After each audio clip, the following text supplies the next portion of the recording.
ապակյա կամ պլաստիկ շշեր։ Սրանք միակ իրերն են, որ Բեռլինի Glass Glossing Quintet-ն օգտագործում է, այն էլ որպես երաժշտական գործիք։ Խմբի երաժշտական ծրագրերը կոչվում են երգեր դատարկության մասին։ Նրանք դասական, ռոք և փոփ են նվագում։ Ի սկզբանե երաժիշտները նվագում էին Բեռլինի փողոցներում, սակայն 2003 թվականից նրանք համերգներով հանդես եկան նաև բեմերում և սկսեցին ճամփորդել Գերմանիայում։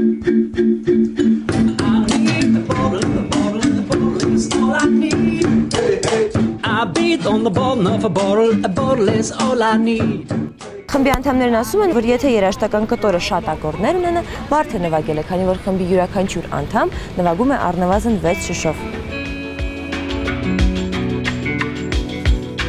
Արգենտինայում սկսվել է տանգոյի համաշխարհային փառատոնը, որը միևնույն ժամանակ տանգոյի աշխարհի առաջնությունն է։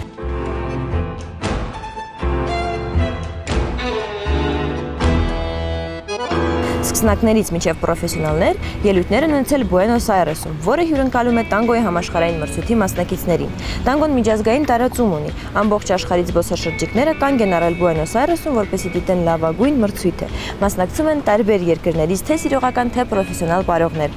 Եզրափակիչը կկայանա օգոստոսի 28-ին։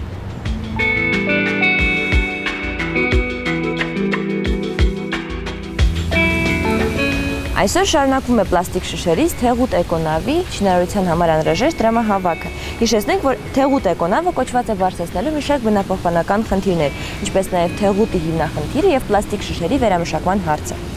Եվ վերջում աշխարհահռչակ ֆրանսիացի կատարող Շարլ Ազնավուրը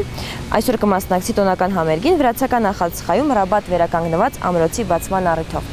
Իսկ հիմա ծանոթացեք եղանակի տեսությանը ամբողջ Հայաստանում։